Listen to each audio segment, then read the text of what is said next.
Salut les roommates, mon blast c'est Félix, vous êtes dans la Wargame Room et aujourd'hui je vais vous présenter mon top 6 des figurines qui ont été rééditées par Games Workshop à Warhammer 40 000. Ça fait maintenant bien plus de 30 ans que Games Workshop nous propose des figurines pour nos jeux préférés et il faut l'avouer, la technologie a bien évolué et on est bien content sur certaines figurines qu'il y ait eu du changement parce que lorsqu'on passe de ça à ça, on voit qu'il y a quand même un énorme fossé. La première figurine dont je vais vous parler, ça va être Azrael, qui est donc le commandeur suprême des Dark Angels. La figurine est apparue, il me semble, à la 4e édition, avec une figurine donc, qui représente Azrael, ainsi que son petit porteur de home. On se rend compte qu'on est sur les proportions de l'époque. À l'époque, il faut quand même se le dire, la figurine était très jolie, puisque quand j'étais petit, j'avais bien louché dessus, donc on était quand même sur quelque chose qui était très beau pour l'époque. Maintenant, quand on voit ce qu'on a eu comme refonte, puisque la figurine, encore à l'heure actuelle, vient à peine de sortir dans une nouvelle boîte, on se rend compte qu'on a fait d'énormes progrès. On n'a pas énormément réinventé la poudre, puisque la figurine a à peu près la même pose. On a incorporé le petit porteur de home directement sur le socle de la figurine, ce que je trouve d'ailleurs pas mal. Ça nous évite d'avoir à déplacer deux figurines, et surtout une figurine qui sert quasiment à rien. Là, on est sur des proportions quand même beaucoup plus respectées. Je trouve que la tête est un peu plus décrochée du torse. Les bras sont d'une meilleure proportion, ainsi que les jambes. En 5e position, j'ai mis Abaddon le Fléau. Figurine apparue lors de la 3e édition du jeu, donc à l'époque en métal, il me semble, avec des proportions complètement what the fuck, puisqu'on a un énorme bras avec une énorme griffe et une toute petite tête sur un énorme corps. Enfin, c'était assez disproportionné. Bon, pour l'époque, bien évidemment, la figurine était quand même jolie. Entre-temps, on a eu plus ou moins une refonte, enfin du moins une autre version dispo via Forge World, mais on a eu le droit à la refonte de la figurine, et là, on se rend compte quand même qu'on a un peu plus à faire à un Primark. Le socle a énormément augmenté, la taille de la figurine, elle aussi. La pose, on est plus ou moins resté sur à peu près les mêmes choses, mais tout est bien mieux proportionné.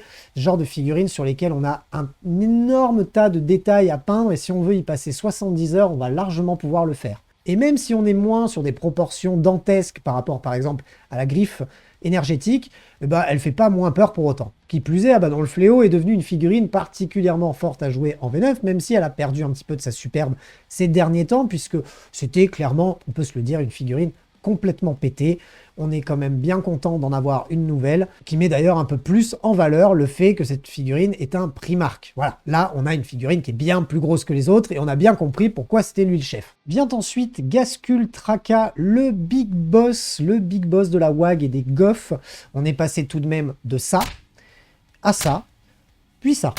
Donc sa première version, il me semble qu'elle date de la V1 ou de la V2, à savoir que la deuxième version, elle, date de la V4. Pour la dernière, on est arrivé, il me semble, en V9. Mais la figurine est bien plus récente et surtout bien plus volumineuse. Un peu sur le même principe que Abaddon le Fléau, même si elle est encore un petit peu plus grosse. On a vraiment là affaire à une grosse figurine orc qui donne enfin toute l'ampleur et la violence du bonhomme, parce que le bonhomme ne rigole pas du tout. Et c'est vrai que quand on voit la toute première version de la figurine et même la deuxième, on se dit qu'on a fait quand même encore beaucoup de chemin sur la dernière version. Je trouve que sa pose est énorme, son armure est complètement démesurée, la pince énergétique est super stylée et c'est un plaisir à peindre. Son énorme canon est ultra bien représenté, on a même la possibilité d'y rajouter de la fumée ou d'en faire sauter les cartouches. Et ça rajoute un petit peu de réalisme à la figurine. Je trouve vraiment qu'elle est très belle et c'est énormément de plaisir à peindre, puisque on est là sur des très gros volumes. Et là, on peut vraiment se faire plaisir, que ce soit en termes de dégradé, de la vie, ou même avec le pinceau magique pour faire une armure bien dégradée comme on aime, ou encore si on a envie d'y faire des battle damage pour rendre la figurine beaucoup plus crade et beaucoup plus réaliste. On est encore là sur une grosse figurine qui est largement sortable et même totalement sortable aujourd'hui en V9, et ça fait plaisir, puisque les grosses figurines ont tendance à se faire shooter assez rapidement à cause des lignes de vue, etc. Là, on est sur des règles qui nous permettent de ne pas perdre tous nos points de vie pendant une seule et même phase, pendant un seul et même tour. Ça nous donne un petit peu plus de longévité, un petit peu plus de résistance à la figurine, et on ne va pas être dégoûté de la perdre au tour 1. Et si vous avez 5 secondes et que vous aimez le contenu que je vous propose, je vous invite à mettre le pouce bleu, votre avis dans les commentaires, activer la cloche et suivre la chaîne sur YouTube, c'est ultra important. Et si vous voulez que je continue à vous créer du contenu de manière professionnelle et régulière, n'hésitez pas à aider le studio sur le financement participatif, que ce soit sur Tipeee, Tipeee Stream, tous les liens sont dans la description. Et on arrive dans le top 3. Et dans mon top 3, j'ai mis en premier, enfin donc en troisième, le Patriarche, parce que le Patriarche, on est quand même passé de ça à ça. Et alors là, je pense qu'en termes d'écart entre la première figurine et la dernière, on est sur une révision totale du truc, puisque là, on passe d'une figurine sur un trône un peu grotesque, pas vraiment élancé, enfin, vraiment, on va dire, grossière, à une figurine particulièrement fine, avec une pose ultra stylée. On a vraiment cette impression que la créature domine un peu le champ de bataille, prépare un énorme pouvoir psychique ou un espèce de contrôle mental un peu chelou. Et là, je trouve qu'on est quand même sur une grosse évolution. Il me semble d'ailleurs que ce dernier Patriarche est lui sorti en V7. Et quand on regarde ce qui est fait très récemment en termes de nouvelles figurines, on est vraiment dans les derniers standards technologiques proposés par Games Workshop, c'est-à-dire une figurine particulièrement dynamique, élancée, qui tient pas énormément sur un tronc d'arbre, mais plutôt un peu en suspension.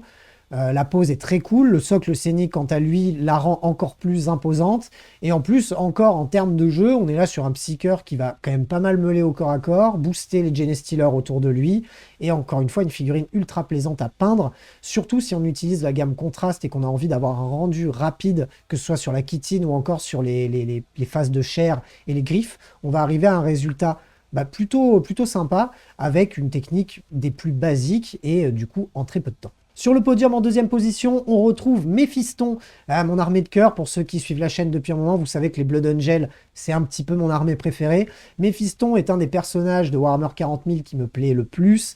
Et on est quand même passé d'une version un peu dans les basiques de ce qui se faisait dans les années 90, donc des figurines sympas, mais quand même assez mal proportionnées, dans le sens où on a des petits mais des larges bras, des têtes vraiment entrée dans le torse, des jambes pas non plus bien proportionnées avec le reste du corps.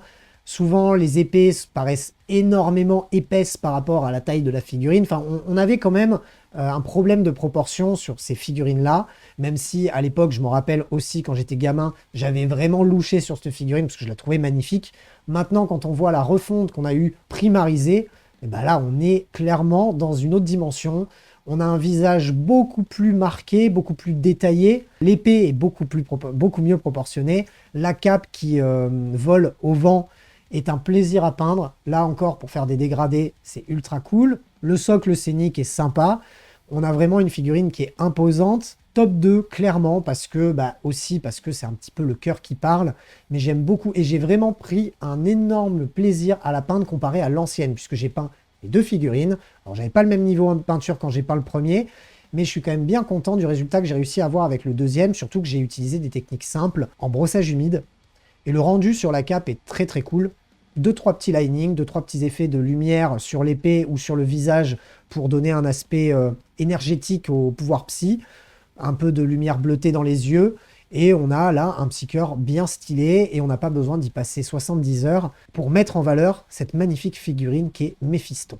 Et on en arrive à la plus haute marche du podium, la médaille d'or, le top 1, le God Tier, le Music Award, l'Oscar, le Golden Démon des figurines de Warhammer 40 000, l'avatar de Kane. Bien évidemment, ce que je vous dis là, c'est totalement subjectif, chacun ses goûts. Et si vous voulez vous-même me faire votre top, n'hésitez pas à le faire dans les commentaires. L'avatar de Kane, on est quand même passé par plusieurs phases. On a eu d'abord la phase en métal proposée par Warhammer 40 000, puis une version un peu plus sympa proposée par Forge World. Et pour terminer, dans cette V9, lors de la refonte de la gamme Eldar, même si on en attend encore beaucoup d'autres, on a eu cette refonte de l'avatar de Kayla Mencha Kane, qui est particulièrement magnifique. On va avoir plusieurs têtes à disposer. On va pouvoir l'équiper d'une hache ou d'une épée ou d'une lance. Sa pose parle d'elle-même, le gros flot de sang dans la main, prêt à bondir et à défoncer la tronche de son adversaire. J'adore cette figurine. Le socle scénique, quant à lui, est plutôt pas mal. Ça la met aussi bien en valeur. Le socle a bien évidemment augmenté puisque la figurine est plus grande qu'avant.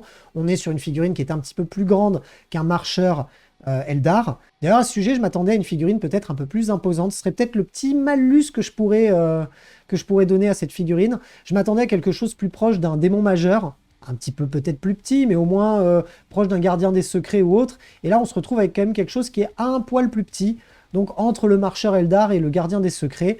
Mais ça n'empêche pas que cette figurine est magnifique. C'est quelque chose que j'avais acheté Day One, que je n'ai toujours d'ailleurs pas peint. Et j'ai vraiment hâte de pouvoir la mettre en couleur parce qu'il y a des trucs de ouf à faire, que ce soit au niveau de la peau de la figurine, ou encore au niveau de l'armure ou de l'épée, ou du moins de l'arme que vous allez sélectionner pour votre figurine. Vous avez la possibilité de mettre des aimants pour pouvoir les interchanger, même si c'est un petit peu tricky, mais ça peut vous permettre de la jouer de manière différente. En tout cas, l'équipement ne change pas en termes de datasheet, c'est exactement la même chose. On est là uniquement sur des aspects visuels, mais je trouve ça quand même sympa que Games Workshop ait donné la possibilité qu'on puisse mettre, je crois qu'on a 3 casques différents et 3 armes différentes, et c'est plutôt sympa.